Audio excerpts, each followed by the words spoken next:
The Shadow over Innsmouth, written by H.P. Lovecraft. During the winter of 1927-28, federal government officials made a strange and secret investigation of certain conditions in the ancient Massachusetts seaport of Innsmouth. The public first learned of it in February, when a vast series of raids and arrests occurred, followed by the deliberate burning and dynamiting, under suitable precautions. An enormous number of crumbling, worm-eaten, and supposedly empty houses along the abandoned waterfront. Uninquiring souls let this occurrence pass as one of the major clashes in a spasmodic war on one liquor door. Keener news followers, however, wondered at the prodigious number of arrests, the abnormally large force of men used in making them, the secrecy surrounding the disposal of the prisoners.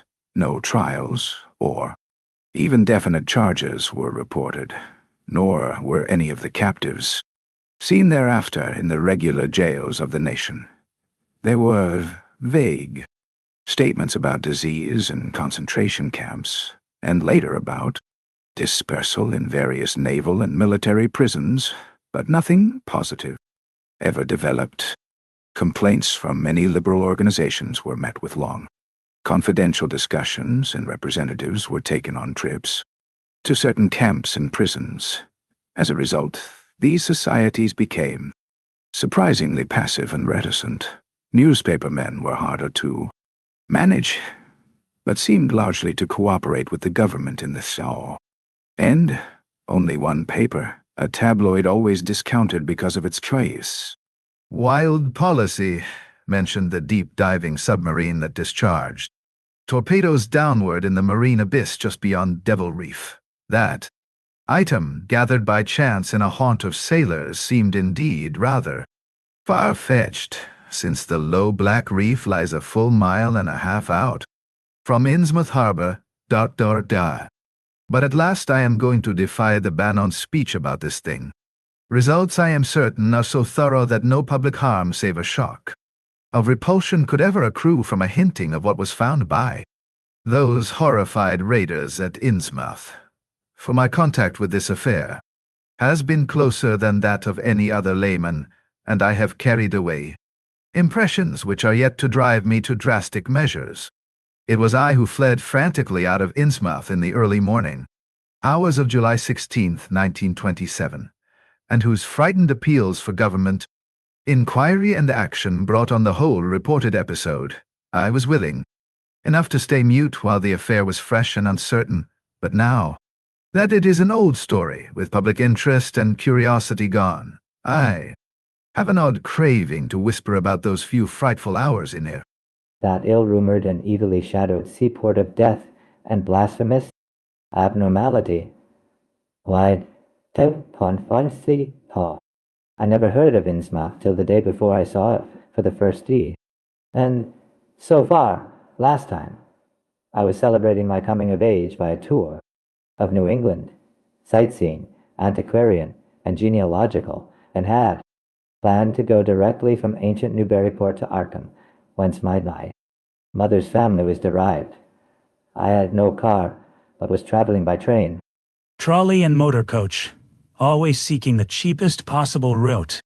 In Newburyport they told me that the steam train was the thing to take to Arkham, and it was only at the station ticket office when I demurred at the high fare that I learned about Innsmouth. The stout, shrewd-faced agent, whose speech showed him to be no local man, seemed sympathetic toward my efforts at economy, and made a suggestion that none of my other informants had offered. "You could take that old bus, I suppose," he said with a certain hesitation. "But it ain't thought much of hereabouts. It goes through Innsmouth. You may have heard about that, and so the people don't like it. Run by an Innsmouth fellow, Joe Sargent, but never gets any custom from here, or Arkham either, I guess. Leaves the square front of Hammond's drugstore at 10 a.m. and 7 p.m. unless they've changed." Lately. Looks like a terrible rattletrap. I've never been on it. That was the first I ever heard of shadowed Innsmouth. Any reference to a town not shown on common maps or listed in recent guidebooks would have interested me, and the agent's old manner of allusion roused something like real curiosity, so I asked the agent to tell me something about it.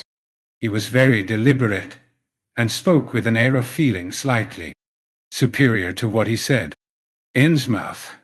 Well, it's a queer kind of town down at the mouth of Innsmouth. The M8AX used to be almost a city, quite a port before the war of 1812, but all gone to pieces in the last 100 years or so. Railroad now, BAM, never went through, and the branch line from Rowley was given up years ago. More empty houses than there are people, I guess, and no business to speak of except fishing and lobstering. Everybody trades mostly either here or in Arkham or Ipswich. Once they had quite a few mills, but nothing's left now except one gold refinery running on the leanest kind, part-time. That refinery, though, used to be a big thing, an old man Marsh. Who owns it must be rich and Crucis. Queer old duck, though, and sticks mighty close in his home. He's supposed to have developed some skin disease or deformity late in life that makes him keep out of sight. Grandson of Captain Ob Marsh, who founded the business.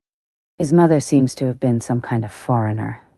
They say a South Sea Islander. So everybody raised Cain when he married an Ipswich girl 50 years ago. They always do that about Innsmouth people.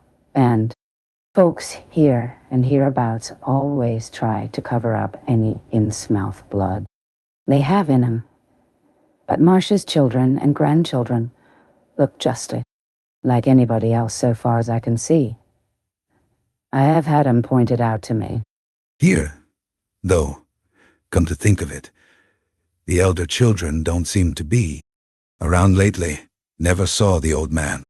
And why is everybody so down on Innsmouth? Well, young fellow, mustn't take too much stock in what people around here say. They're hard to get started, but once they do get started, they never let up. They've been telling things about Innsmouth, whispering on, mostly, for the last 100 years, I guess.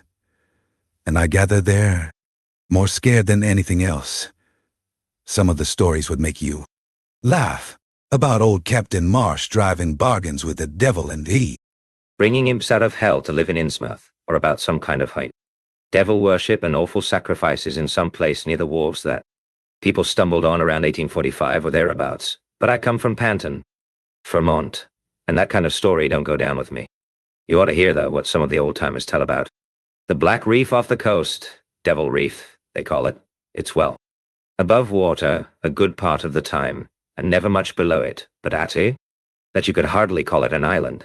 The story is that there's a whole legion of devils seen sometimes on that reef, sprawled about, or darting in and out of some kind of caves near the top. It's a rugged, uneven thing, a good bit over a mile out, and toward the end of our shipping days, sailors used to make big detours just to avoid it. That is, sailors that didn't hail from Innsmouth.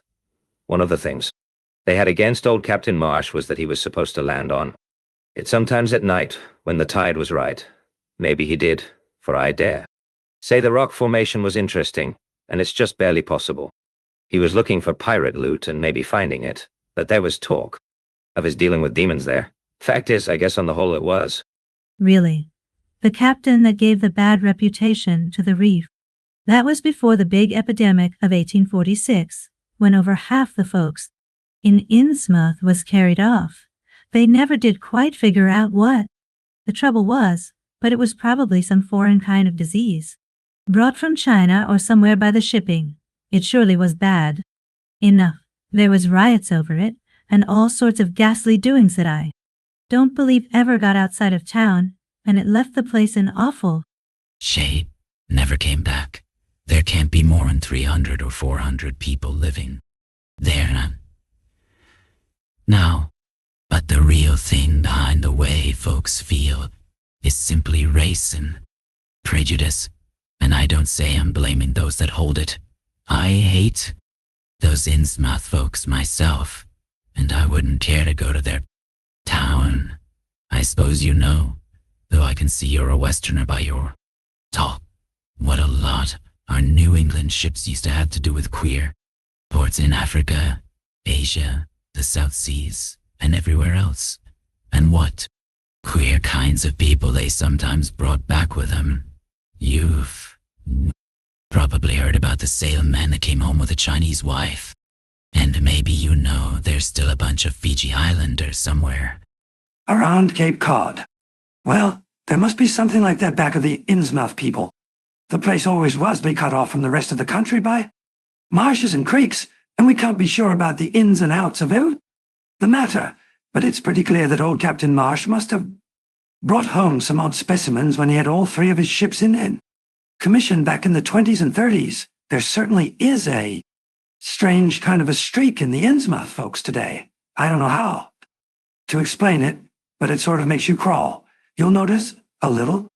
In Sergeant, if you take his bus, some of them have queer, narrow heads with flat noses and bulgy, starry eyes that never seem to shut.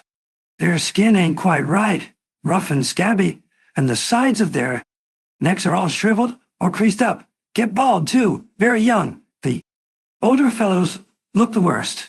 Fact is, I don't believe I've ever seen a very old chap of that kind. Guess they must die of looking in thee. Well, animals ate them. They used to have lots of horse trouble before autos came in. Nobody can ever keep track of those people. The state school officials and census men have a devil of a time. You can bet that prying strangers sing welcome around Innsmouth. I've heard personally about more than one business or government man that's disappeared there, and there's loose talk of one who went crazy and is out at Danvers now. They must have fixed up some awful scare for that fellow. That's why I wouldn't go at night if I was you. I've never been there, and have no wish to go, but I guess a daytime trip couldn't hurt. You, even though the people hereabouts will advise you not to make it, if you're just sightseeing and looking for old-time stuff, Innsmouth ought to be quite a place for you. And so I spent part of that evening at the Newburyport Public Library, looking up data about Innsmouth, the Essex County histories on Thee. Library shelves had very little to say, except that the town was founded in 1643, noted for shipbuilding before the Revolution, a seat of great marine prosperity in the early 19th century, and later a minor factory center using the Monoxet as power, the epidemic and riots of riots. 1846 were very sparsely treated, as if they formed a discredit to the country dead. References to decline were few, though the significance of the later record was unmistakable. After the Civil War, all industrial life was confined to the Marsh Refining Company and the marketing of gold. Ingots formed the only remaining bit of major commerce aside from the eternal fishing. Most interesting of all was a glancing reference to the strange jewelry, vaguely associated with Innsmouth. It had evidently impressed the whole countryside more than a little, for mention was made of specimens in the Museum of Miskatonic University at Arkham, and in the display room of the Newburyport Historical Society. I resolved to see the local sample, said to be a large, queerly proportioned thing, evidently meant for a tiara, if it could possibly be arranged. The librarian gave me a note of introduction to the curator of the Q Society, a Miss Anna Tilton, who lived nearby, and after a brief explanation, that ancient gentlewoman was kind enough to pilot me into the closed building, since the hour was not outrageously late. Collection was a notable one indeed, but in my present mood, I had eyes for nothing but the bizarre object which glistened in a corner cupboard under the electric lights. It took no excessive sensitiveness to beauty to make me literally gasp at the strange, unearthly splendor of the alien, opulent fantasy that rested there on a purple velvet cushion. The longer I looked, the more the thing fascinated me, and in this fascination there was a curiously disturbing element hardly to be classified or accounted for. I decided that it was the queer, otherworldly quality of the art which made me uneasy. It was as if the workmanship were that of another planet. The patterns all hinted of remote secrets and unimaginable abysses in time and space, and the monotonously aquatic nature of the relief became almost sinister. Among these reliefs were fabulous monsters of abhorrent grotesqueness and malignity, wholly primal and awesome, ancestral. At times I fancied that every contour of these blasphemous fish frogs was overflowing with the ultimate quintessence of unknown and inhuman, evil, fun. In odd contrast to the tiara's aspect was its brief and rosy history. As related by Miss Tilton, it had been pawned for a ridiculous sum at a shop in State Street in 1873 by a drunken Innsmouth man, shortly afterward killed in a brawl. Miss Tilton was inclined to believe that it formed part of some exotic cell. Pirate horror discovered by old Captain Obed Marsh. This view was not weakened by the insistent offers of purchase at a high price, which the Marshes began to make as soon as they knew of its presence, and which they repeated to this day despite the Society's unvarying determination not to sell. As the good lady showed me out of the building, she assured me that the rumors of devil worship were partly justified by a peculiar secret cult, which had gained force there and engulfed all the Orthodox churches. It was called, she said, the Esoteric Order of Dagon, and was undoubtedly a debased, quasi-pagan thing, imported from the East a century before, at a time when Innsmouth fishery seemed to be going barren. Its persistence among a simple people was quite natural in view of the sudden and permanent return of abundantly fine fishing, and it soon came to be the greatest influence on the town. All this, to the pious Miss Tilton, formed an excellent reason for shunning the ancient town of decay and desolation. But to me, it was merely a fresh incentive, and I could scarcely sleep in my small room at the Y as the night wore away. Shortly before 10 the next morning, I stood with my one small valise in front of Hammond's drugstore in Old Market Square waiting for the Innsmouth bus. In a few moments, a small motor coach of extreme decrepitude and dirty grey color rattled down State Street, made a turn and drew up at the curb beside me. I felt immediately that it was the right one, a guess which the half-illegible sign on the windshield, Arkham Innsmouth Newport, soon verified. There were only 3 passengers, dark, unkempt men of sullen visage, and somewhat youthful cast, and when the vehicle stopped they clumsily shambled out and began walking up State Street in a silent, almost furtive fashion. The driver also alighted.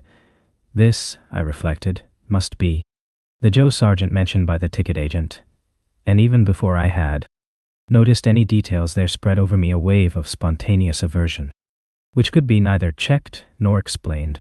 He was a thin, stoop-shouldered man, not much under 6 feet tall, and dressed in shabby blue civilian clothes, and wearing a frayed grey golf cap.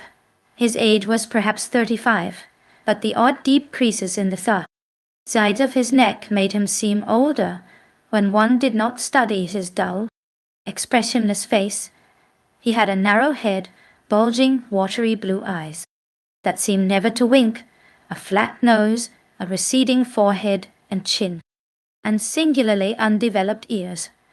As he walked toward the bus, I observed his peculiarly shambling gait, and saw that his feet were inordinately immense. The more I studied them, the more I wondered how he could buy any shoes to fit them. A certain greasiness about the fellow increased my dislike. He was evidently given to working or lounging around the fish docks, and carried with him much of their characteristic smell. Just what foreign blood was in him, I could not even guess. I was sorry when I saw that there would be no other passengers on the bus. Somehow, I did not like the idea of riding alone with this driver. But as the leaving time obviously approached, I conquered my qualms, followed the man aboard, extending him a $1 bill, and murmuring there, single word Innsmouth, At length, the decrepit vehicle started with a jerk and rattled noisily, past the old brick buildings of State Street amidst a cloud of vapor from the exhaust. The day was warm and sunny, but the landscape of sand, sedge-grass, and stunted shrubbery became more and more desolate as we proceeded. Out the window, I could see the blue water and the sandy line of Plum Island, and we presently drew very near the beach as our narrow road veered off from the main highway to Rowley and Ipswich. At last we lost sight of Plum Island and saw the vast expanse of Thea, open Atlantic on our left. Our narrow course began to climb steeply, and I felt a singular sense of disquiet in looking at the lonely crest. Ahead, where the rutted roadway met the sky, it was as if the bus were about to keep on its ascent, leaving the sane earth altogether, and merging with the unknown arcana of upper air and cryptical sky. Smell of the sea took on ominous implications, and the silent driver's bent, rigid back and narrow head became more and more hateful. As I looked at him, I saw that the back of his head was almost as hairless as his face, having only a few straggling yellow strands upon a gray, scabrous surface. Then we reached the crest and beheld the outspread valley beyond, where the M8AX joins the sea, just north of the long line of cliffs that culminate in Kingsport Head. All my attention was captured by the nearer panorama just below me. I realized, come face to face with rumor-shadowed Innsmouth. It was a town of wide extent and dense construction, yet one with a portentous dearth of visible life. The vast huddle of sagging gambrel roofs and peaked gables conveyed with offensive clearness the ideas of wormy decay, and as we approached along the now descending road, I could see that many roofs had wholly caved in. Stretching inland, I saw the rusted, grass-grown line of the abandoned railway, with leaning telegraph poles now devoid of wires. Here and there, the ruins of wharves jutted out from the shore to end in indeterminate rottenness, those farthest south seeming the most decayed. And far out at sea, despite a high tide, I glimpsed a long, black line scarcely rising above the water, yet carrying a suggestion of odd latent malignancy. This, I knew, must be Devil Reef. As I looked, a subtle, curious sense of beckoning seemed superadded to the grim repulsion, and oddly enough, I found this overtone more disturbing than the primary impression. As the bus reached a lower level, I began to catch the steady note of a waterfall through the unnatural stillness. The leaning, unpainted houses grew thicker, lined both sides of the road, and displayed more urban tendencies than did those we were leaving behind. The panorama ahead had contracted to a street scene, and in spots I could see, where a cobblestone pavement and stretches of brick sidewalk had formerly existed, all the houses were apparently deserted, and there were occasional gaps where tumble-down chimneys and cellar walls told of buildings that had collapsed. Pervading everything was the most nauseous, fishy odor imaginable, and I was not to reach my destination without one other very strong impression of poignantly disagreeable quality. The bus had come to a sort of open concourse or radio point with churches on two sides, and the bedraggled remains of a circular green in the center, and I was looking at a large pillared hall on the right-hand junction ahead. The structure's once white paint was now gray and peeling, and the black and gold sign on the pediment was so faded that I could only without difficulty make out the words Esoteric Order of Dagon. Finally, the door of the church basement was open, revealing a rectangle of blackness inside, and as I looked, a certain object crossed or seemed to cross that dark rectangle, burning into my brain a momentary conception of nightmare, which was all the more maddening because analysis could not show a single nightmarish quality in it.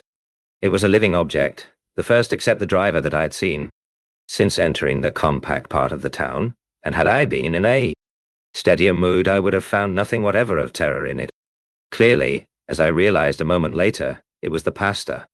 Some peculiar vestments, doubtless introduced since the Order of Dagon, had modified the ritual of the local churches, the thing which had probably caught my first subconscious glance and supplied the touch of awe. Bizarre horror was the tall tiara he wore, an almost exact duplicate of the one Miss Tilton had shown me the previous evening.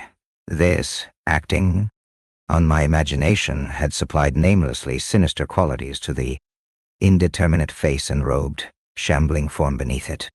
A very thin sprinkling of repellent-looking youngish people now became visible on the sidewalks, lone individuals and silent knots of two or three.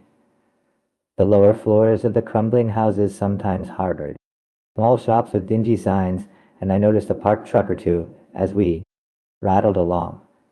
The sound of waterfalls became more and more distinct, and presently I saw a fairly deep river gorge ahead, spanned by a wide, iron-railed highway bridge, beyond which a large square opened out. Then we rolled into the large semicircular square across the river and drew up on the right-hand side in front of a tall cupola-crowned building, with remnants of yellow paint and with a half-effaced sign proclaiming it to be the Gilman House. I was glad to get out of that bus, and at once proceeded to check my valise in the shabby hotel lobby. There was only one person in it. Sight, an elderly man without what I had come to call the Innsmouth look, and I decided not to ask him any of the questions which bothered me, remembering that odd things had been noticed in this hotel. Instead, I strolled out on the square, from which the bus had already gone, and studied the scene minutely and appraisingly. For some reason or other, I chose to make my first inquiries at the chain grocery, whose personnel was not likely to be native to Innsmouth. I found a solitary boy of about 17 in charge, and was pleased to note the brightness and affability which promised cheerful information.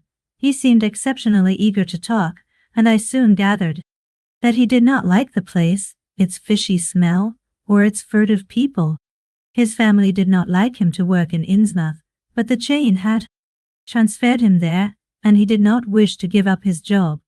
There was, he said, no public library or chamber of commerce in Innsmouth, but I could probably find my way about. The street I had come down was Federal. West of that were the fine old residents. Streets, Broad, Washington, Lafayette, and Adams, and east of it were the shoreward slums. Certain spots were almost forbidden territory, as he had learned at considerable cost. One must not, for example, linger much around the Marsh Refinery, or around any of the still used churches, or around Pillared Order of Dagon Hall at New Church Green.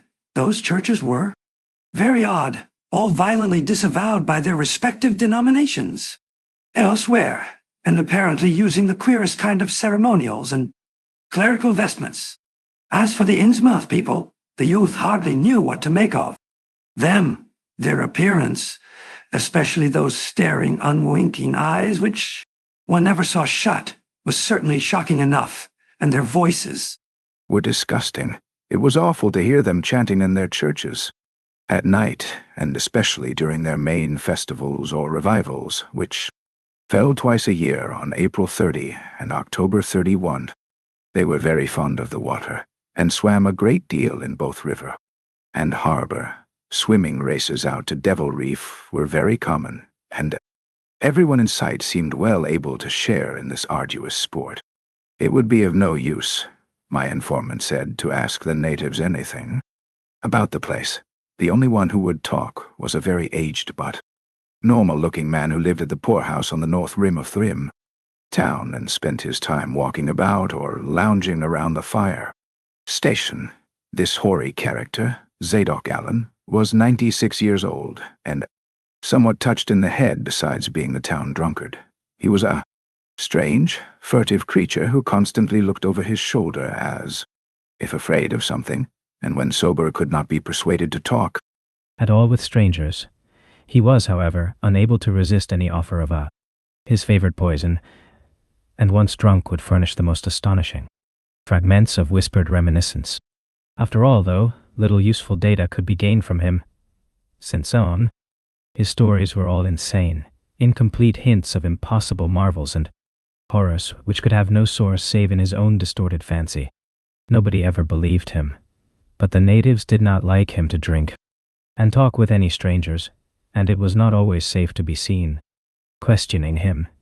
It was probably from him that some of the wildest popular whispers and delusions were derived. The Marshes, together with the other three gently bred families of the town, the Waits, the Gilmans, and the Elliots, were all very retiring. They lived in immense houses along Washington Street, and several were reputed to harbor in concealment certain kinsfolk whose personal aspect forbade a public view, and whose deaths had been reported and recorded.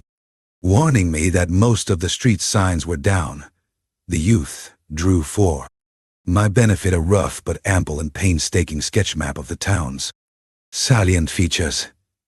After a moment's study, I felt sure that it would be of great help, and pocketed it with profuse thanks. Thus began my systematic, though half-bewildered tour of Innsmouth's narrow, shadow-blighted ways. Crossing the bridge and turning toward the roar of the lower falls, I passed close to the Marsh refinery, which seemed oddly free from the noise of industry.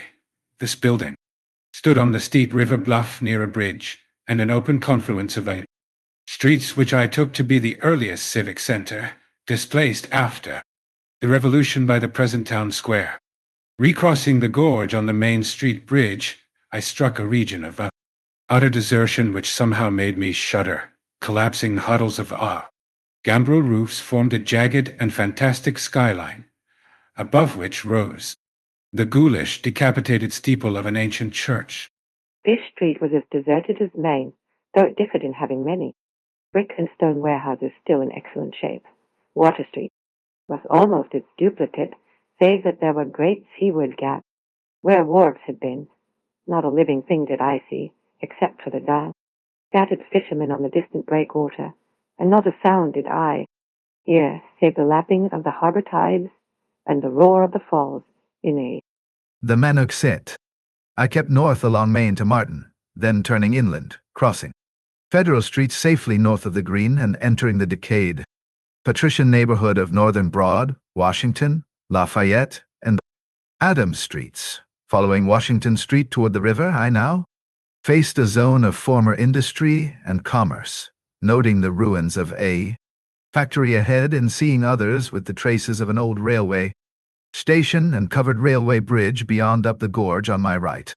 The uncertain bridge now before me was posted with a warning sign, but I took the risk and crossed again to the south bank where traces of life reappeared. Furtive, shambling creatures stared cryptically in my direction, and more normal faces eyed me coldly and curiously.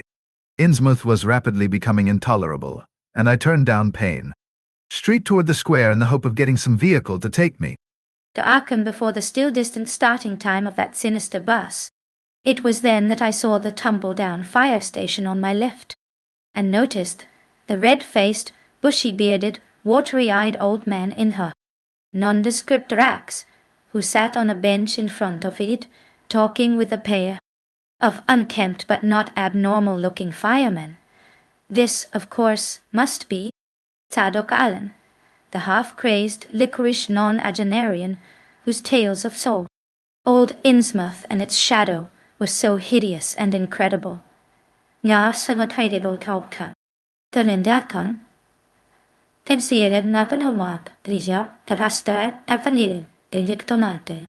I had been assured that the old man could do nothing but hint at wild, disjointed, and incredible legends, and I had been warned that the natives made it unsafe to be seen talking with him. Yet the thought of this aged witness to the town's decay, with memories going back to the early days of ships and factories, was a lure that no amount of reason could make me resist.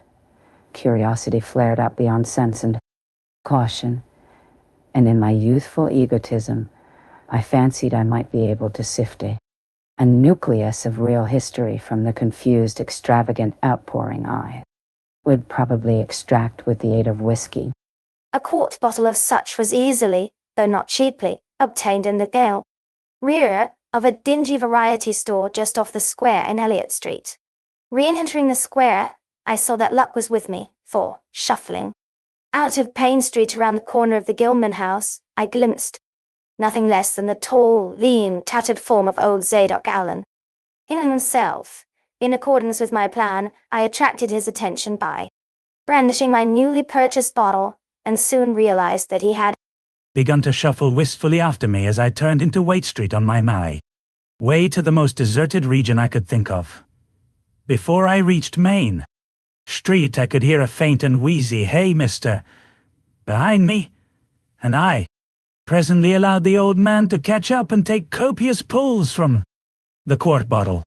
I began putting out feelers as we walked along to Water Street and turned southward amidst the omnipresent desolation and crazily tilted ruins, but found that the aged tongue did not loosen as quickly as I had expected.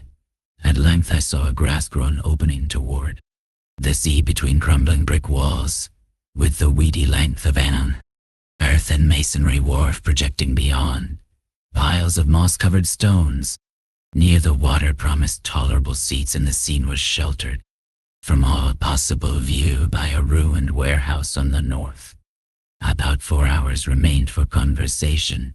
If I were to catch the 8 o'clock coach for Arkham, and I began to dole out more liquor to the ancient tippler, meanwhile eating my own frugal lunch in my donations, I was careful not to overshoot the mark, for I did not wish Zadok's vinous garrulousness to pass into a stupor. After an hour, his furtive taciturnity showed signs of disappearing, and something or other had caused his wandering gaze to light on the low, distant line of Devil Reef, then showing plainly and almost fascinatingly above the waves. He bent toward me, took hold of my coat lapel, and hissed out some hints. That could not be mistaken. That's where it all begun.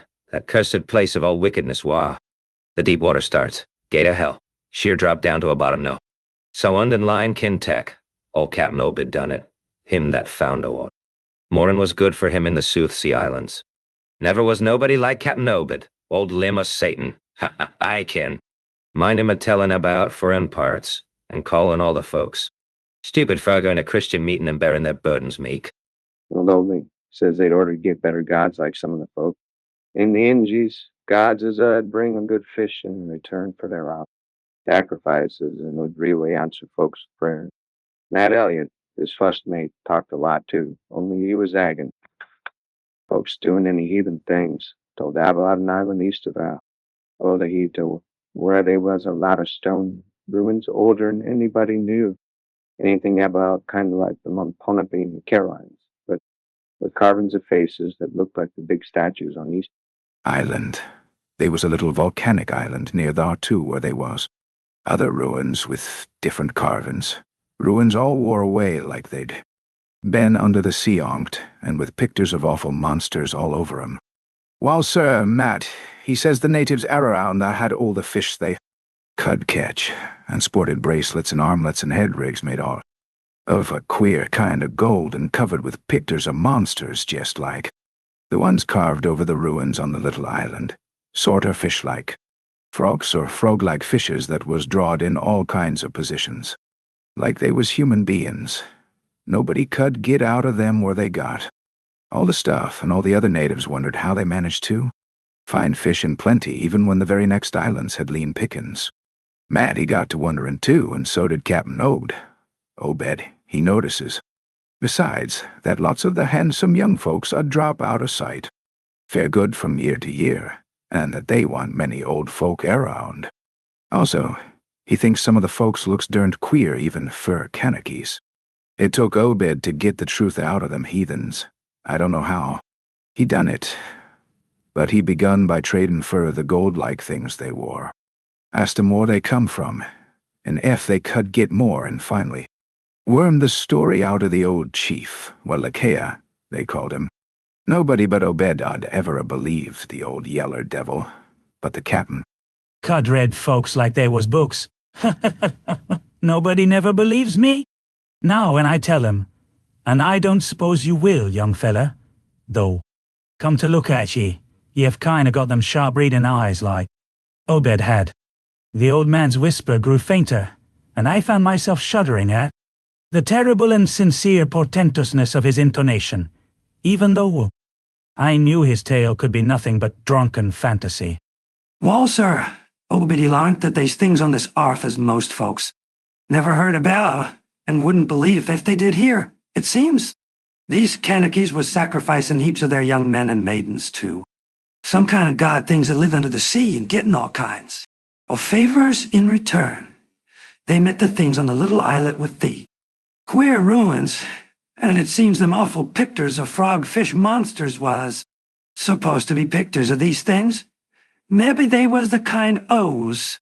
Critters has got all the mermaid stories and sex started. They had all kinds of cities on the sea bottom, and this island was heaved up from. Tar.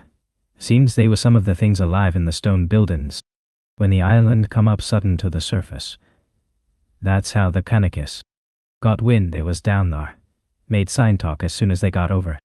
Bine scared, and pieced up a bargain afore long.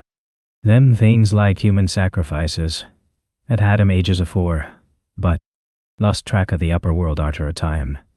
What they done to the victims it ain't for me to say, and I guess Ob would one too. Sharp about asking. But it was all right with the heathens because they'd been having a hard time and was desperate about everything. They give a certain number of young folks to the sea things twict every year, may even Halloween, reglar as could be. Also give some of they carved knickknacks they made, what the things agreed to give in return. Was a plenty of fish. They drove 'em in from all over the sea, and a few gold-like things now and then. When it come to mattin' with them toad-looking fishes, the Kanakys kinda balked, but finally they learned something as put a new face on the matter. Seems that human folks has got a kind of relation to the water beasts. That everything alive come out of the water ompt, and only needs a little change to go back again. Them things told thee, Kanakys, that if they mix bloods, there'd be children as ud look human. At first, but later turn more and more like the things, till finally, they'd take to the water and gene the main lot of things down there. And this is the important part, young feller. Them as turned into fish. Things and went into the water would never die. Them things never did, except they was killed violent. Well, sir, it seems by the time Obed knowed them islanders they was all full of fish blood from them deep water things. When they got old and begun to show it, they was kept hid until they felt like taking to thee. Water and quitting the place. Some was more tetched than others, and sour. Maybe. Some never did change quite enough to take to the water, but mostly they turned out just the way them things said.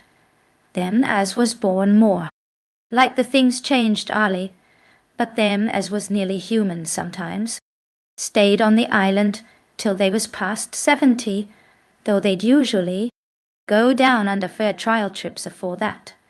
Folks as had took to thee water generally come back a good deal to visit, so's a man I'd often be a-talking to his own 5 times great-grandfather, who'd left the dry land a couple of 100 years or so afore. Everybody got out of the idea of dying, except in canoe wars with the other islanders, or as sacrifices to the sea gods down below, from snakebite or plague or sharp galloping ailments or something, afore they could take to the water, but simply looked forward to a kind. Oh, change that wasn't a bit horrible arter a while. They thought what they'd got was well worth all they'd had to give up, and I guess Obed kinda come to think the same hisself when he'd chewed over old Ishan. Wallacheia's story a bit. Wallachia, though, was one of the few as hadn't got none of the fish blood, being of a royal line that intermarried with royal lines on other islands. Well, Wallachia give him a funny kind of thingamajig made out of lit ore. Something that he said 'ud bring up the fish things from any place in here. The water where they might be a nest of 'em. The idea was to drop it. Down with the right kind of prayers and sick. Well, Lakia allowed as was. The things was scattered all over the world. So's anybody that looked. Abbo could find a nest and bring 'em up if they was wanted. Matt, he didn't like this business at all, and wanted Obed shut keep. Away from the island, but the captain was sharp for gain and found.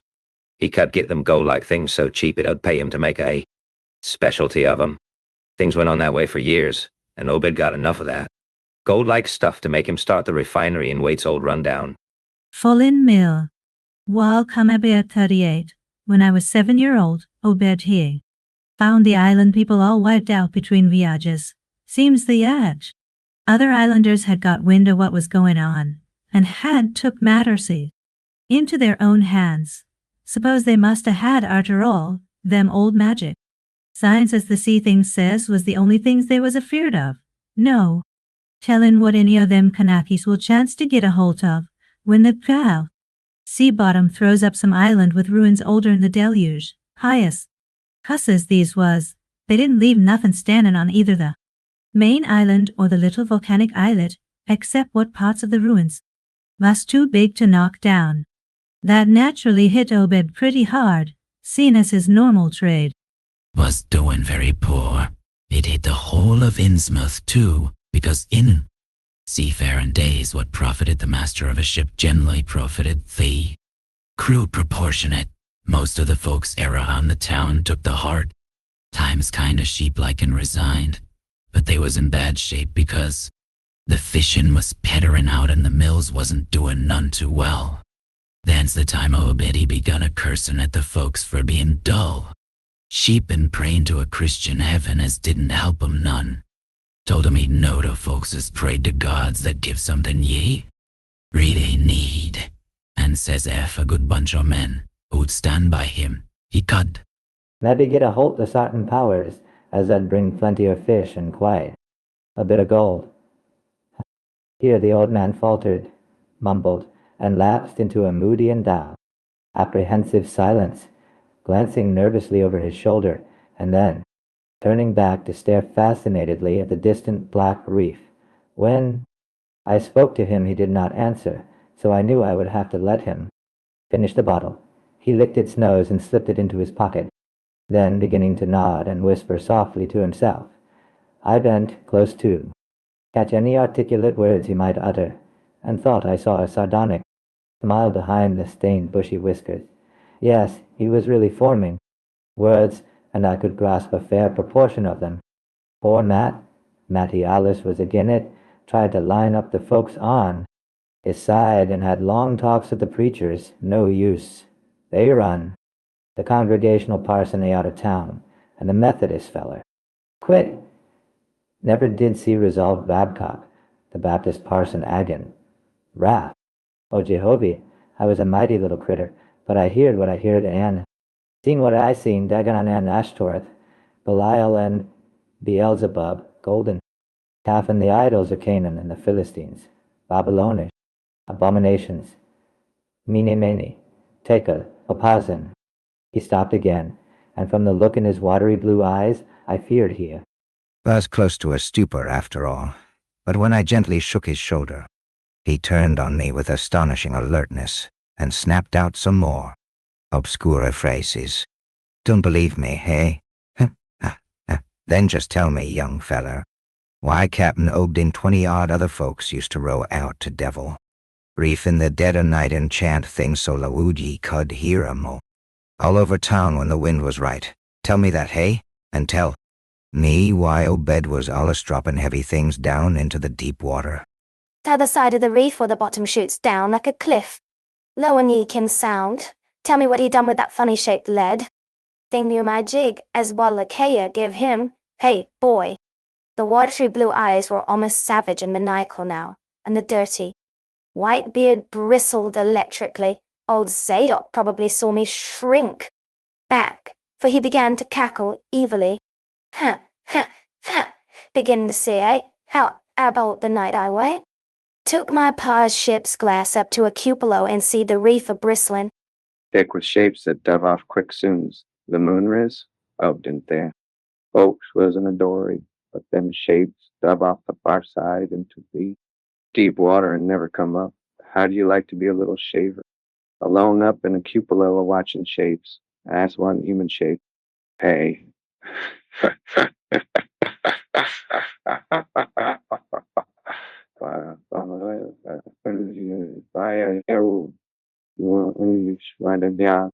The old man was getting hysterical, and I began to shiver with nameless alarm. He laid a gnarled claw on my shoulder, and it seemed to me that its shaking was not altogether that of mirth. Suppose one night he seed something that he heaved off an Obed's dory beyond the reef, and then larn next day the young fellow was missing from home. Hey, did anybody ever see Hyde or Aaron Gilman again? Did they? And Nick Pierce and Lily Waite in Adonham Southwick. And Henry Garrison? Hey? Ha ha ha ha. Well, sir, that was the time Obed begun to get on his feet again. Folks see his 3 daughters are wearing gold-like things as nobody'd never see on 'em afore, and smoke started coming out of the reef in Rechimbly. Other folks was prospering too. Fish began to swarm into the harbor, fit to kill, and heaven knows what sized cargoes we begun to ship out to Newburyport, Arkham, and Boston. 'Twas then Obed got the old branch railroad put through. Remember, I ain't saying Obed was set on heaven things just like they was on that Kanaki Isle. I don't think he aimed at fuss to do.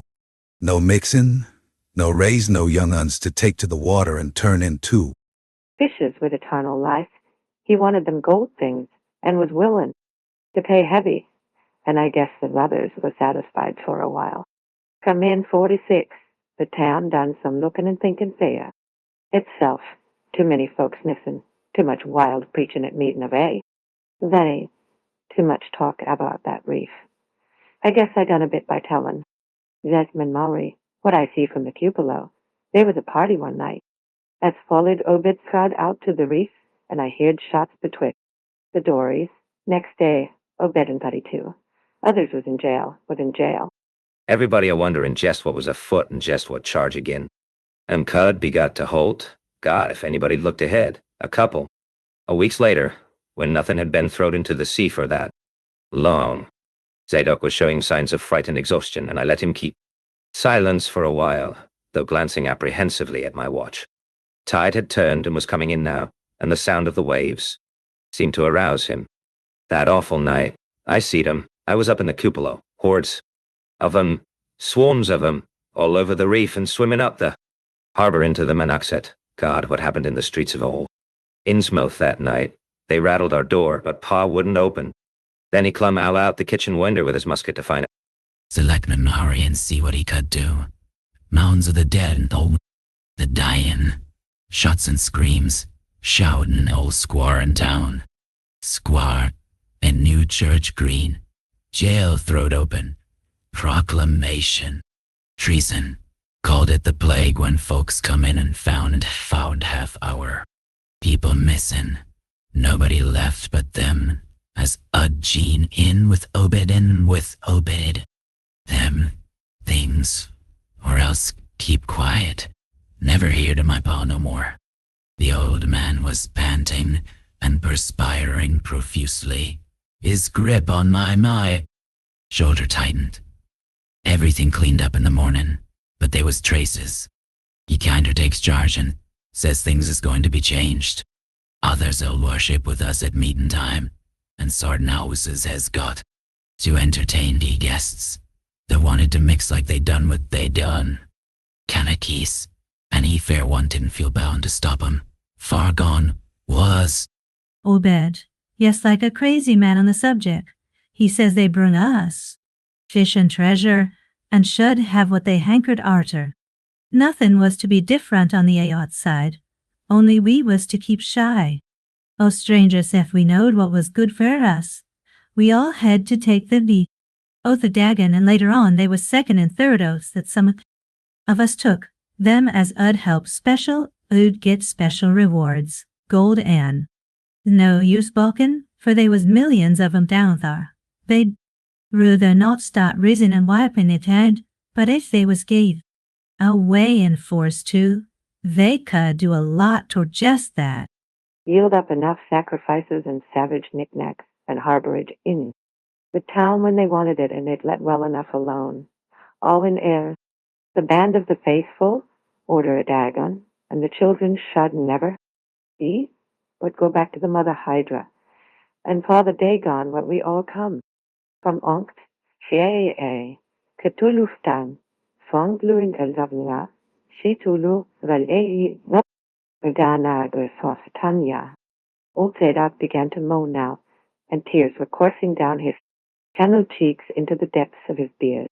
God, what I seen think I was 15-year-old. Many, Tickle, Oparzing, the folks as was missing, and them as killed. There's else, them as told things in Arkham, or Ipswich, or Sack Place. Was all called crazy like you're a-calling me right now. But God, what I seen, they'd have killed me long ago for what I know. Only, I'd took the first and second oaths of Dagon off an oath, so it was protected. Unless in a jury of 'em proved I told things knowing and deliberate. But I wouldn't take the third oath. I'd have died rather than take that.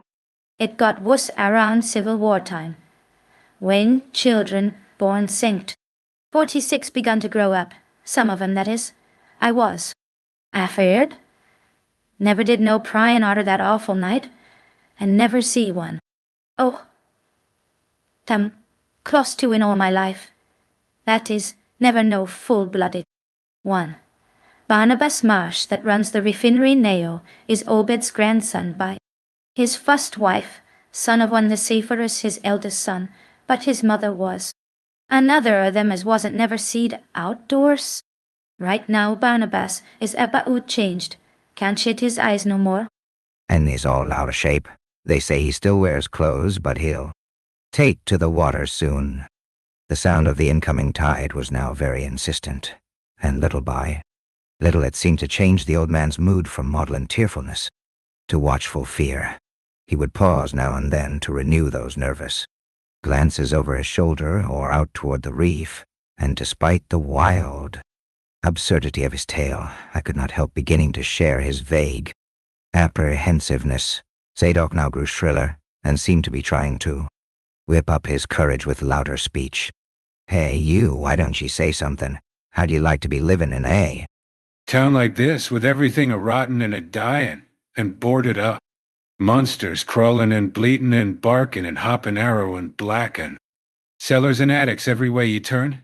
Hey, Walser, let me tell yet. That ain't the wust. Zadok was really screaming now, and the mad frenzy of his voice disturbed me more than I care to own. Curse ye, done set thar a-starin' at me with them eyes. I tell Obed. Marshy's in hell, and has got to stay thar. Ha! Ha! In hell, I says, can't get me. I ain't done nothin' or told nobody nothin'. Oh, you young feller. Wall, even if I ain't told nobody nothing yet. I'm a-going to now. You just set still and listen to me, boy. This is what I ain't never told nobody. I says I didn't get to do no pryin' outer that night, but I found things out just the same. You want to know what the real horror is, hey? Well, it's this. It ain't what them fish devils has done, but what they're a-going to. Duh, they're bringing things up out of where they come from into the town. Been doing it for years and slackening up lately. Them houses. North of the river betwixt water and main streets is full of 'em. Them devils. What they brung. And when they get ready, I say, when they get ready, ever hear tell of a shoggoth? Hey, do you hear me? I tell you, I know what them things be. I seen them all. One night when, yeah, the hideous suddenness and inhuman frightfulness of the old man's shriek almost made me faint. His eyes, looking past me toward the malodorous sea, were positively starting from his head, while his face was a mask of fear worthy of Greek tragedy. His bony claw dug monstrously into my shoulder, and he made no motion as I turned my head to look at whatever he had glimpsed. There was nothing that I could see, only the incoming tide, with perhaps one set of ripples more local than the long-flung line of their breakers. But now Zadok was shaking me, and I turned back to watch the what. Melting of that fear-frozen face into a chaos of twitching eyelids, and mumbling gums. Presently his voice came back, albeit as a trembling whisper. Get out of here. Get out of here. They seen us. Get out for your life. Don't wait for nothing. They know now. Quit out of this town. Another heavy wave dashed against the loosening masonry of the bygones wharf, and changed the mad ancient's whisper to another inhuman and blood-curdling scream. What? Yeah, Before I could recover my scattered wits, he had relaxed his clutch on my shoulder and dashed wildly inland toward the street, reeling northward around the ruined warehouse wall. I glanced back at the sea, but there was nothing there, and when I reached Water Street and looked along it toward the north, there was no remaining trace of Zadok Allen. Bible. I can hardly describe the mood in which I was left by this harrowing episode. An episode at once mad and pitiful, grotesque and terrifying. The grocery boy had prepared me for it, yet the reality left me none the less bewildered and disturbed. Puerile though the story was, old Zadok's insane earnestness and horror had communicated to me a mounting unrest which joined with my earlier sense of loathing for the town and its blight of intangible shadow. The hour had grown perilously late. My watch said 7:15, and the Arkham bus left town square at 8, so I tried to give my thoughts as neutral and practical a cast as possible, meanwhile walking rapidly through the deserted streets of gaping roofs and leaning houses toward the hotel where I had checked my valise and would find my bus, studying the grocery use map and seeking a route I had not traversed before. I chose Marsh Street instead of State for my approach. To Town Square, near the corner of Fall Street, I began to see scattered groups of furtive whisperers, and when I finally reached the square, I saw that almost all the loiterers were congregated around the door of the Gilman house. It seemed as if many bulging, watery, unwinking eyes looked oddly at me as I claimed my valise in the lobby, and I hoped that none of these unpleasant creatures would be my fellow passengers. On the coach, the bus, rather early, rattled in with 3 passengers somewhat before 8, and an evil-looking fellow on the sidewalk muttered few indistinguishable words to the driver. I was, it appeared, in very bad luck. There had been something wrong with the engine, despite the excellent time made from Newburyport, and the bus could not complete the journey to Arkham.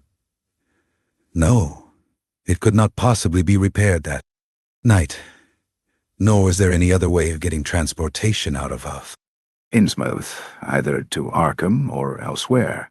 Sergeant was sorry, but I would have to stop over at the Gilman. Probably the clerk would make the price easy for me, but there was nothing else to do. Almost dazed by this sudden obstacle, and violently dreading the fall of night in air. This decaying and half-unlighted town, I left the bus and re-entered the hotel lobby, where the sullen, queer-looking night clerk told me I could have room 428 on next the top floor. Large, but without running water, for $1. Despite what I had heard of this hotel in Newburyport, I signed the register, paid my $1, let the clerk take my valise, and followed that sour, solitary attendant up 3 creaking flights of stairs past dusty corridors which seemed wholly devoid of life. My room, a dismal rear one with 2 windows and bare, cheap furnishings, overlooked a dingy courtyard otherwise hemmed in by low, deserted brick blocks, and commanded a view of decrepit, westward-stretching roofs with a marshy countryside beyond. At the end of the corridor was a bathroom, a discouraging relique with ancient marble bowl, tin tub, faint electric light, and musty wooden paneling around all the plumbing fixtures. As twilight deepened, I turned on the one feeble electric bulb over the cheap, iron-framed bed, and tried as best I could to read. I felt it advisable to keep my mind wholesomely occupied, for it would not do to brood over the abnormalities of this ancient, blight-shadowed town, while I was still within its borders, the insane yarn I had heard from. The aged drunkard did not promise very pleasant dreams, and I felt I must keep the image of his wild, watery eyes as far as possible from my imagination. Another thing that disturbed me was the absence of a bolt on the door. Of my room, one had been there, as marks clearly showed, were signs of recent removal. No doubt it had become out of order. Like so many other things in this decrepit edifice, in my nervousness, I looked around and discovered a bolt on the clothes press which seemed to be of the same size, judging from the marks, as the one formerly on the door. To gain a partial relief from the general tension, I busied myself by transferring this hardware to the vacant place with the aid of a handy 3-in-1 device, including a screwdriver which I kept on my keyring. The bolt fitted perfectly, and I was somewhat relieved when I knew that I could shoot it firmly upon retiring. There were adequate bolts on the 2 lateral doors to connecting rooms, and these I proceeded to fasten. I did not undress, but decided to read till I was sleepy, and then lay down with only my coat, collar, and shoes off. Taking a pocket flashlight from my valise, I placed it in my trousers so that I could read my watch if I woke up later in the dark. Drowsiness, however, did not come, and when I stopped to analyze my thoughts, I found to my disquiet that I was really unconsciously listening for something which I dreaded, but could not name. At length, feeling a fatigue which had nothing of drowsiness in it, I bolted the newly outfitted hall door, turned off the light, and threw myself down on the hard, uneven bed, coat, collar, shoes, and all. In it, the darkness, every faint noise of the night seemed magnified, and at last, a flood of doubly unpleasant thoughts swept over me. I was sorry I had. Without the light, yet was too tired to rise and turn it on again. Then, after a long, dreary interval, and prefaced by a fresh creaking of stairs and corridor, there came that soft, damnably unmistakable sound which seemed like a malign fulfillment of all my apprehensions. Without the least shadow of a doubt, the lock on my hall door was being tried, cautiously, furtively, tentatively, with a key.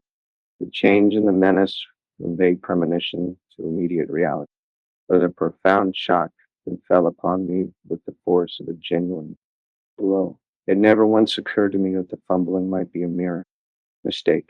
Malign purpose was all I could think of, and I kept deaf, quiet, awaiting the would-be intruder's next move. After a time, the cautious rattling ceased, and I heard the room to the south. North entered with a pass key. Then the lock of the connecting door, too. My room was softly tried. The bolt held, of course, and I heard Thea blow a creak as the prowler left the room. After a moment there came another soft rattling, and I knew that the room to the south of me was being entered. Again a furtive trying of a bolted connecting door, and again a receding creaking. This time the creaking went along Thea. All and down the stairs. So I knew that the prowler had realized the bolted condition of my doors, and was giving up his attempt for a time. The one thing to do was to get out of that hotel alive as quickly as I could, and through some channel other than the front stairs and lobby. Rising softly and throwing my flashlight on the switch, I sought to light the bulb over my bed in order to choose and pocket somewhat belongings for a swift, vestless flight. Nothing, however, happened. And I saw that the power had been cut off. So, filling my pocket side, with the flashlight's aid, I put on my hat and tiptoed to the windows to consider chances of descent. Despite the state's safety regulations, there was no fire escape on this side of the hotel. I saw that my windows commanded only a sheer 3-story drop to there. Cobbled courtyard. On the right and left, however, some ancient brick. Business blocks abutted on the hotel, their slant roofs coming up to a reasonable jumping distance from my 4th-story level.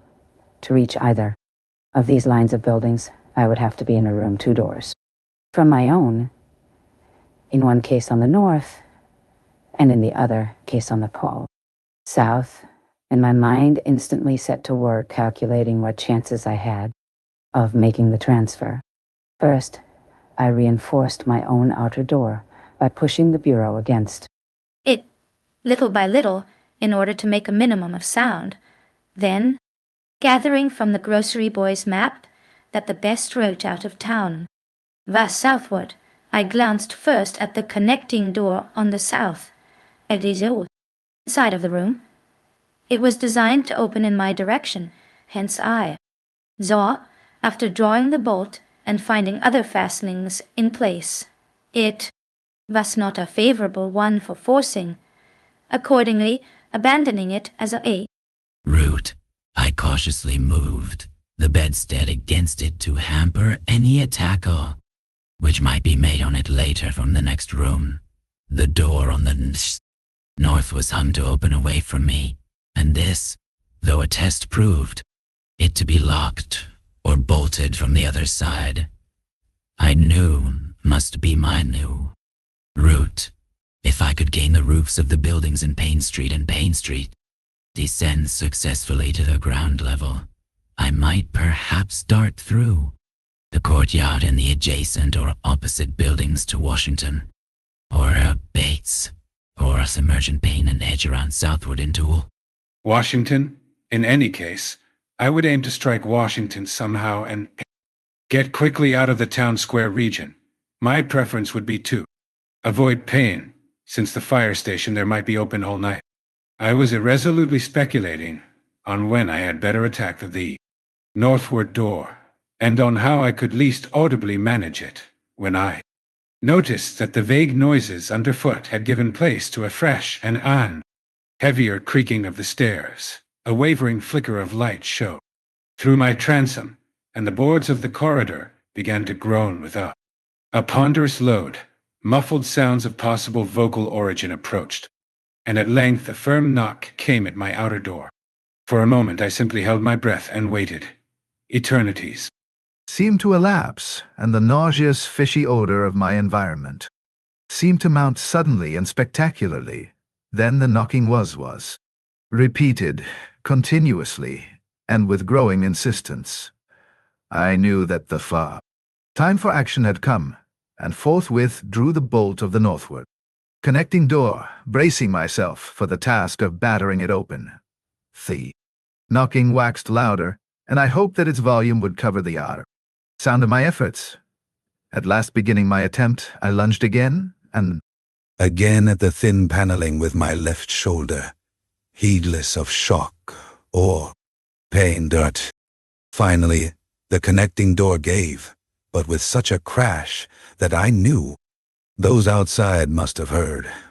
Instantly, the outside knocking became a violent battering, while keys sounded ominously in the hall doors of the rooms on both sides of me, rushing through the newly opened connection. I succeeded in bolting the northerly hall door before the lock could be turned, but even as I did so, I heard the hall door of the third room, the one from whose window I had hoped to reach the roof below, being tried with a passkey.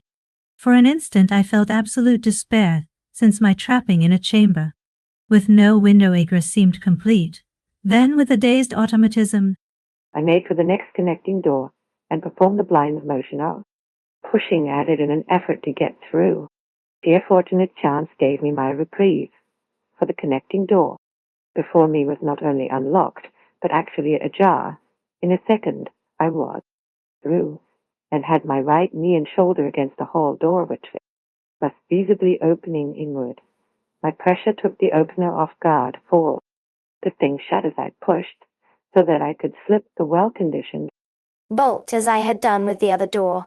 As I gained this respite, I heard the battering at the two other doors abate, while a confused clatter came from the connecting door I had shielded with the bedstead. Evidently the bulk of my assailants had entered the southerly room, and were massing in a lateral attack, but at the same moment a passkey sounded in the next door to the north, and I knew that a nearer peril was at hand. The northward connecting door was wide open, but there was no time to think about checking the already turning lock in the hall. All I could do was to shut and bolt the open connecting door, as well as its métier. On the opposite side, pushing a bedstead against the one and a bureau against the other, and moving a washstand in front of the whole door. I must, I saw, trust to such makeshift barriers to shield me till I could get out the window and on the roof of the Payne Street block, but even in this acute moment, my chief horror was something apart from the immediate weakness of my defenses. I was shuddering because not one of my pursuers, despite some hideous pantings, gruntings, and subdued barkings at odd intervals, was uttering an intelligible vocal sound. As I moved the furniture and rushed toward the windows, I heard a frightful scurrying along the corridor toward the room north of me, and then perceived that the southward battering had ceased. Plainly, most of my opponents were about to concentrate against the feeble connecting door, which they knew must open directly on me. Outside, the moon played on the ridgepole of the block below, and I saw that the jump would be desperately hazardous because of the steep surface on which I must land. The clatter at the northerly connecting door was now terrific. I saw that the weak paneling was beginning to splinter. Obviously, the besiegers had brought some ponderous object into play as a battering ram. The bedstead, however, still held firm, so that I had at home least a faint chance of making good my escape. As I opened the window, I noticed that it was flanked by heavy velour draperies suspended from a pole by brass rings, and also that there was a large projecting catch for the shutters on the exterior. Seeing a possible means of avoiding the dangerous jump, I yanked at the hangings and brought them down, pole and all, then quickly hooking two of the rings in the shutter catch and flinging the drapery outside. The heavy folds reached fully to the abutting roof, and I saw that the rings and catch would be likely to bear my weight. So, climbing out of the window and down the improvised rope ladder, I left behind me forever the morbid and horror-infested fabric of the Gilman house. I landed safely on the loose slates of the steep roof and succeeded in gaining the gaping black skylight without a slip. The place inside was ghoulish-looking, but I was past minding such impressions and made at once for the staircase revealed by my flashlight. After a hasty glance at my watch, which showed the hour to be 2 a.m., the steps creaked, but seemed tolerably sound, and I raced down past a barn-like second story to the ground floor. The desolation was complete, and only echoes answered my footfalls. The hallway inside was black, and when I reached the opposite end, I saw that the street door was wedged immovably shut. Resolved to try another building, I groped my way toward the courtyard, but stopped short when moved close to the doorway. For out of an open door in the Gilman house, a large crowd of doubtful shapes was pouring, lanterns bobbing in the darkness, and horrible, croaking voices exchanging low cries in what was certainly not English. Their features were indistinguishable, but their crouching, shambling gait was abominably repellent, and worst of all, I perceived that one figure was strangely robed and unmistakably surmounted by a tall tiara, of a design altogether too familiar, again groping toward the street.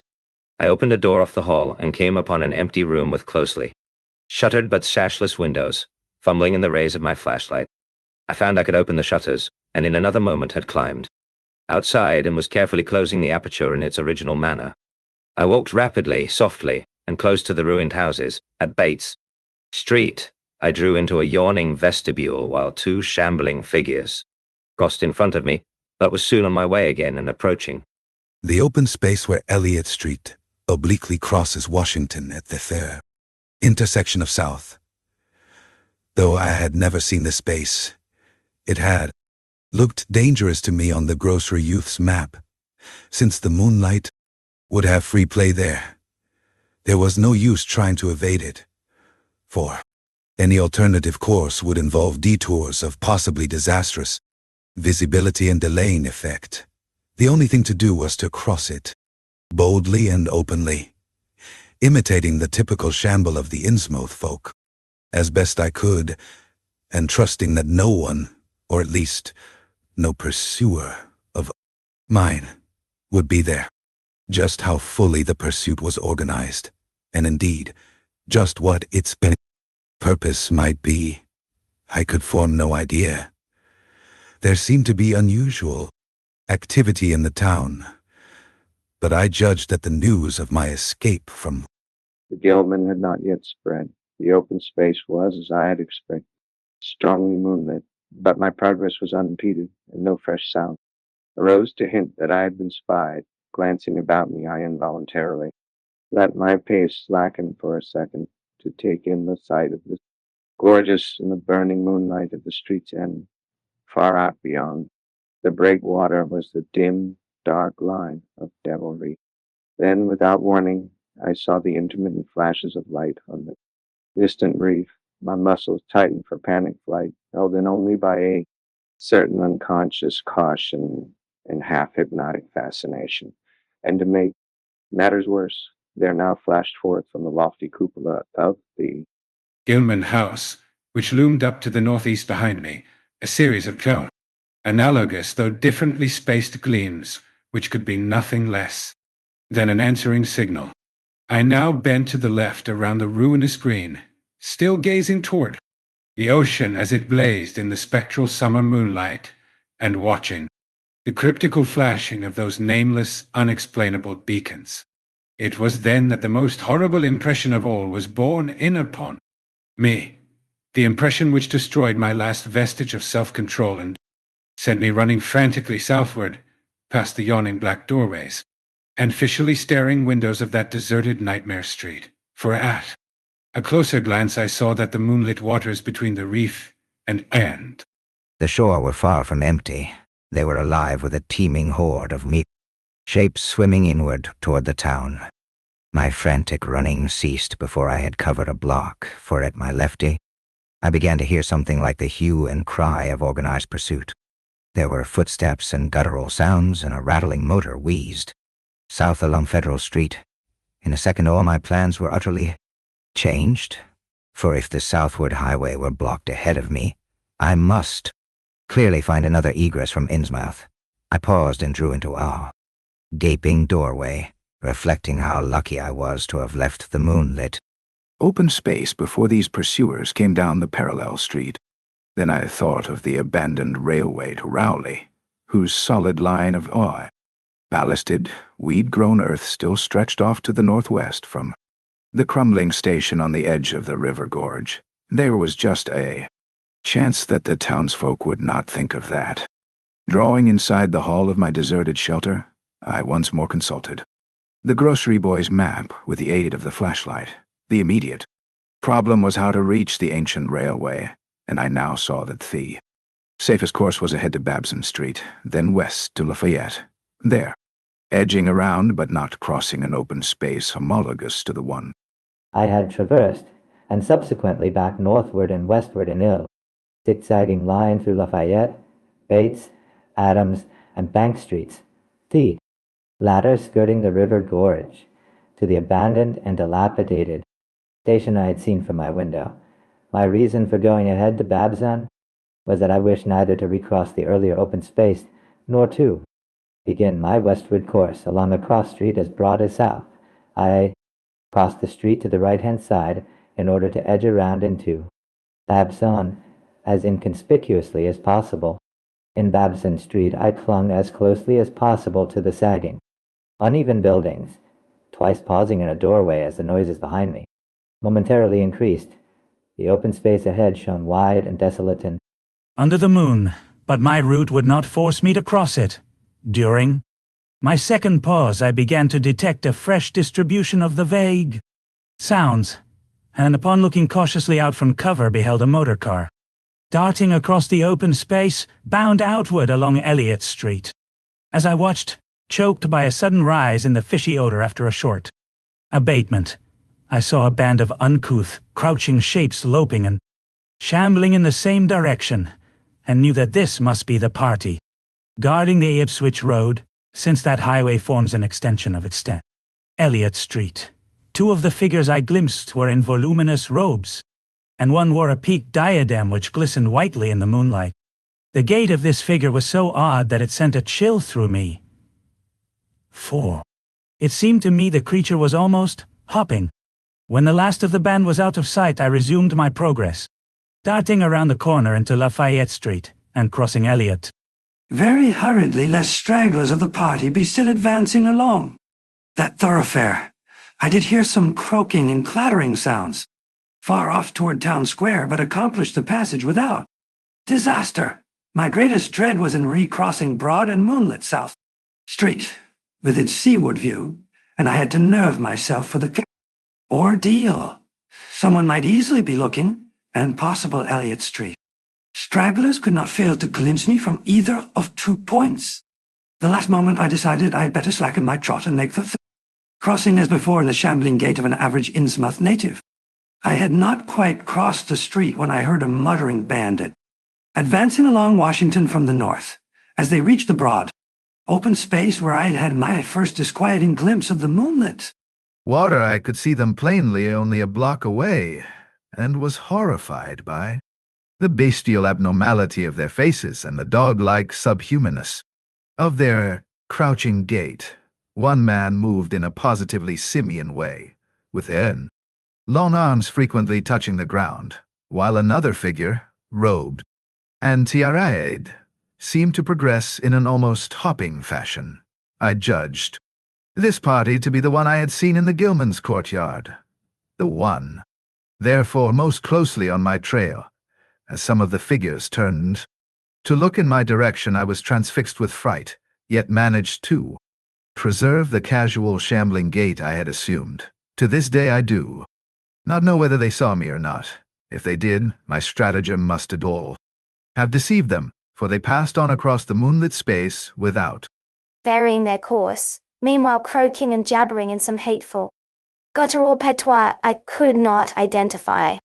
Once more in shadow, I resumed my former dog trot past the leaning and decrepit houses that stared blankly into the night. Having crossed to the western sidewalk, I rounded the nearest corner into Bates Street, where I kept close to the buildings on the southern side. At last I saw the ancient arcaded station, or what was left of it, and made directly for the tracks that started from its farther end. The rails were rusty but mainly intact, and not more than half the ties had rotted away. Walking or running on such a surface was very difficult, but I did my best, and on the whole made very fair time. For some distance the line kept on along the gorge's brink, but at length I reached a long covered bridge where it crossed the chasm at a dizzy height. The condition of this bridge would determine my next step. If humanly possible, I would use it. If not, I would have to risk more. Street wandering and take the nearest intact highway bridge. The vast barn-like length of the old bridge gleamed spectrally in the seats. Moonlight, and I saw that the ties were safe for at least a few feet. Within, entering, I began to use my flashlight and was almost knocked down by the cloud of bats that flapped past me. About halfway across, there was a perilous gap in the ties which I feared for a moment would halt me, but in the end, I risked a desperate jump which fortunately succeeded. I was glad to see the moonlight again when I emerged from that macabre tunnel. The old tracks crossed River Street at a grade, and at once veered off into a region increasingly rural, and with less and less of the Innsmouth's abhorrent fishy odor. Here the dense growth of weeds and briars hindered me and cruelly tore my clothes, but I was nonetheless glad that they were there to give me concealment in case of peril. I knew that much of my route must be visible from the Rowley Road. The marshy region began very shortly, with a single track on a low, grassy embankment. Then came a sort of island of higher ground where it hung. The line passed through a shallow open cut, choked with bushes and brambles. I was very glad of this partial shelter, since at this point, the Rowley Road was uncomfortably near according to my window view. I Just before entering the cut, I glanced behind me, but saw no pursuer. The ancient spires and roofs of decaying Innsmouth gleamed lovely and ethereal in the magic yellow moonlight, and I thought of how they must have looked in the old days before the shadow fell. Then, as my gaze circled inland from the town, something less tranquil arrested my notice and held me immobile for a second. What I saw, or fancied I saw, was a disturbing suggestion of undulant motion far to the south. A suggestion which made me conclude that a very large horde must be pouring out of the city along the level. Ipswich wrote, "The distance was great, and I could distinguish nothing in daytime. But I did not at all like the look of that moving column. All sorts of unpleasant conjectures crossed my mind. I thought of those of Leo, very extreme Innsmouth types, said to be hidden in crumbling, centuried warrens near the waterfront. I thought too of those nameless swimmers I had seen, counting the parties so far glimpsed, as well as those, presumably covering other roads. The number of my pursuers must be strangely large for a town as depopulated as Innsmouth. Who were they? Why were they here? And if such a column of them was there, Scouring the Ipswich Road, would the patrols on the other roads be likewise augmented? I had entered the brush-grown cut and was struggling along at a very slow pace when that damnable fishy odor again waxed dominant. There were sounds, too, a kind of wholesale, colossal flopping or pattering, which somehow called up images of the most detestable sort. And then both stench and sounds grew stronger, so that I paused, shivering and grateful for the cut's protection. It was here I recalled that the Rowley Road drew so close to the old railway before, crossing westward and diverging. Something was coming along that road, and I must lie low till its passage and vanishment in the distance.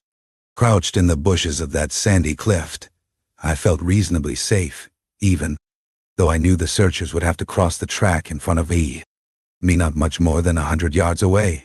I would be able to see them, but they could not, except by a malign miracle, see me. All at once, I began dreading to look at them as they passed. I saw the close moonlit space where they would surge by, and had curious thoughts about the irredeemable pollution of that space. They would perhaps be the worst of all Innsmouth types, something one would not care to remember.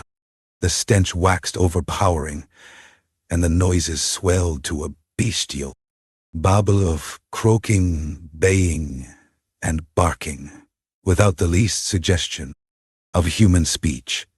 Were these indeed the voices of my pursuers? Flopping or pattering was monstrous. I could not look upon the degenerate creatures responsible for it. I would keep my eyes shut till the sounds receded toward the west. The horde was very close now. The air foul with their hoarse snarlings, and the ground almost shaking. With their alien rhythmed footfalls, my breath nearly ceased to come, and I put every ounce of willpower into the task of holding my eyelids down the mile. I am not even yet willing to say whether what followed was a hideous actuality or only a nightmare hallucination. The later action of the government, after my frantic appeals, would tend to confirm it as a monstrous truth, but could not an hallucinate been repeated under the quasi-hypnotic spell of that ancient, haunted and shadowed town? But I must try to tell what I thought I saw that night under the mocking yellow moon, saw surging and hopping down the Rowley Road in plain sight in front of me as I crouched among the wild brambles of that desolate railway cut. Of course, my resolution to keep my eyes shut had failed. It was foredoomed to failure, for who could crouch blindly while a legion of croaking, baying entities of unknown source flopped noisomely past, scarcely more than 100 yards away? For I knew that a long section of them must be plainly in sight, where the sides of the cut flattened out and the road crossed the track, and I could no longer keep myself from sampling whatever horror that leering yellow moon might have to show. It was the end, for whatever remains to me of life on the surface of this earth, of every vestige of mental peace and confidence in the integrity of nature and of the human mind. Can it be possible that this planet has actually spawned such things that human eyes have truly seen as objective flesh, what man has hitherto known only in febrile fantasy and tenuous legend? And yet I saw them in a limitless stream, flopping, hopping, croaking, bleating, surging inhumanly through the spectral moonlight in a grotesque malignant saraband of fantastic nightmare, and some of them had tall tiaras of that nameless whitish gold metal, and some were strangely robed, and one, who led the way, was clad in a ghoulishly pumped black coat and striped trousers, and had a man's felt hat perched on the shapeless thing that answered for a head. I think their predominant color was a grayish green, though they had white bellies. They were mostly shiny and slippery, but the ridges above their backs were scaly. Their forms vaguely suggested the anthropoid, while their heads were the heads of fish, with prodigious bulging eyes that never closed. At the sides of their necks were palpitating gills, and their long paws were webbed. They hopped irregularly, sometimes on 2 legs and sometimes on 4. I was somehow glad that they had no more than 4 limbs, their croaking, baying voices clearly used for articulate speech, held all the dark shades of expression which their staring faces lacked. But for all of their monstrousness, they were not unfamiliar to me. Knew too well what they must be, for it was not the memory of that evil. Tiara at Newburyport still fresh, they were the blasphemous fish frog, of the nameless design, living and horrible. And as I saw them, I knew. Also of what that humped, tiaraed priest in the Black Church basement had so fearsomely reminded me. Their number was past guessing.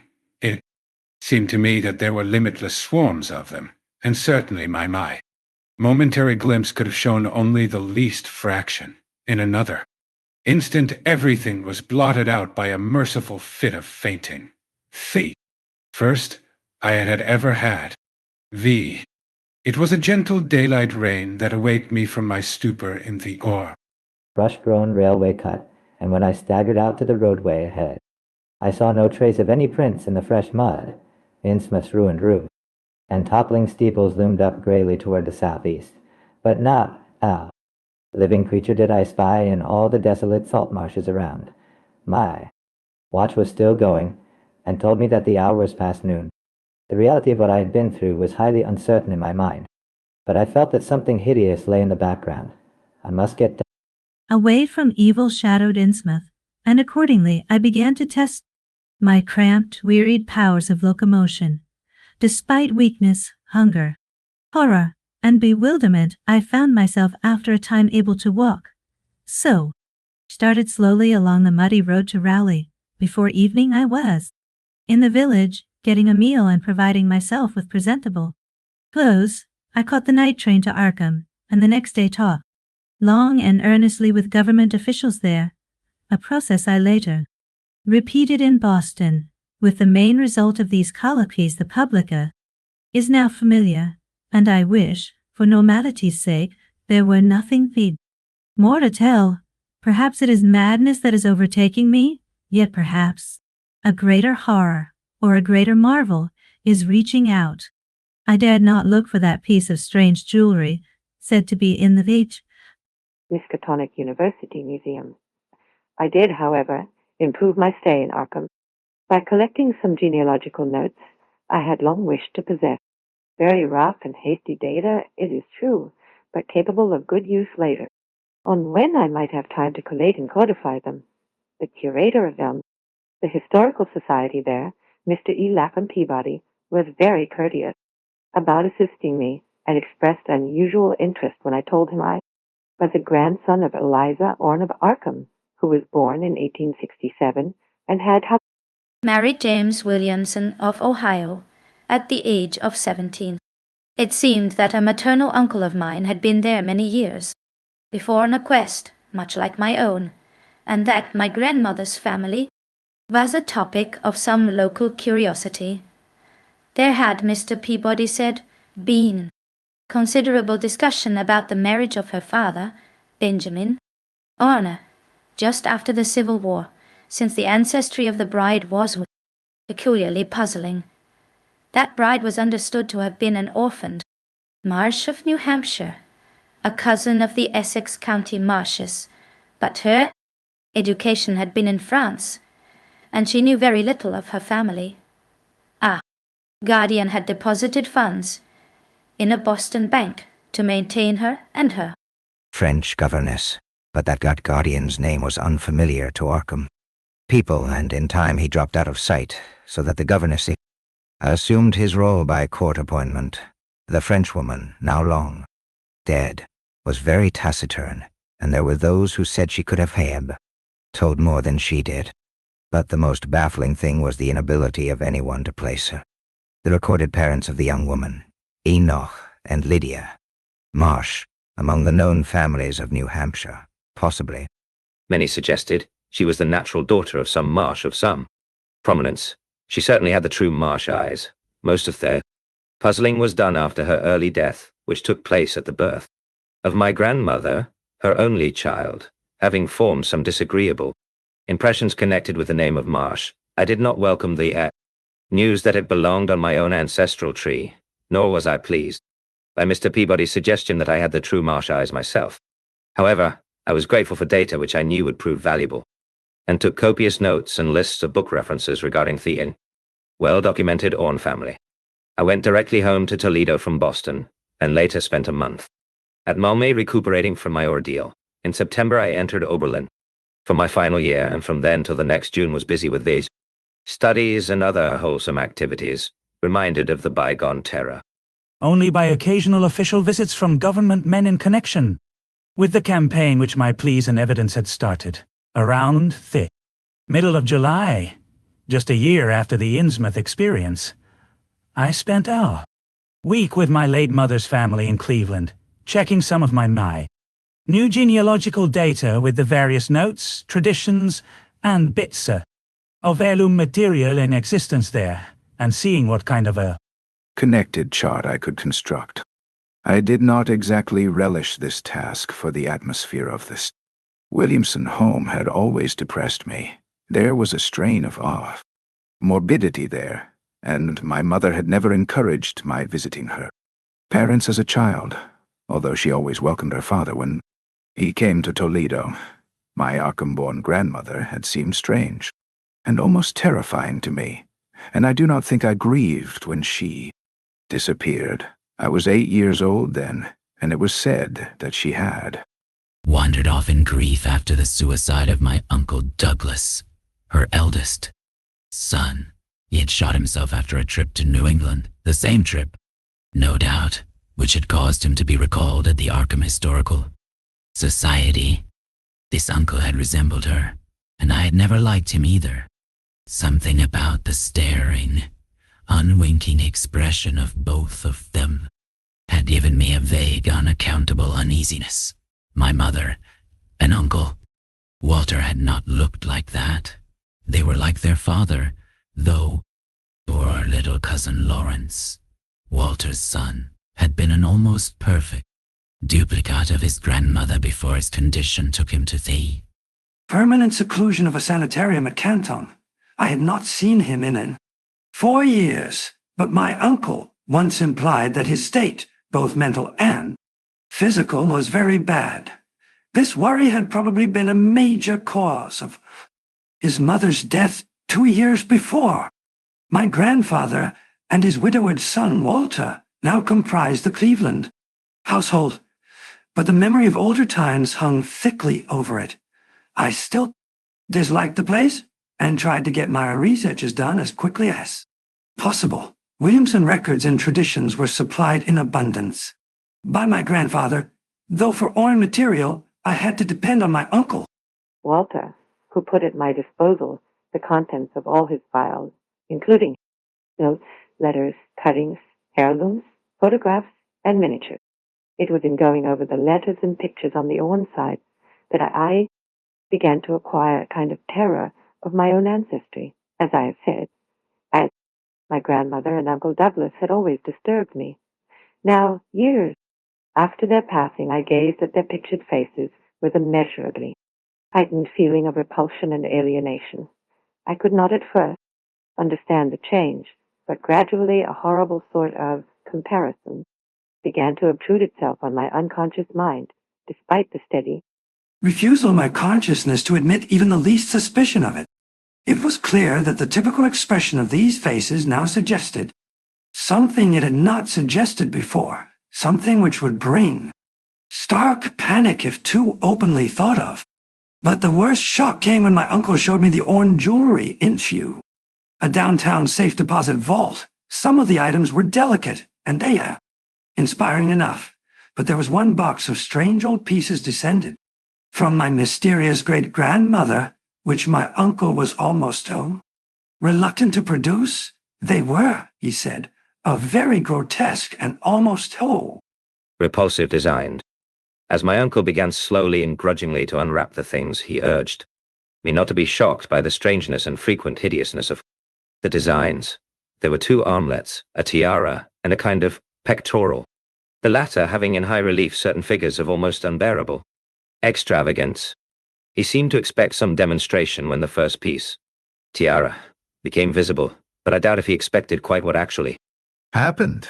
I did not expect it either, for I thought I was thoroughly forewarned regarding what the jewelry would turn out to be. What I did was to faint silently away, just as I had done in that briar-choked railway cut a year before.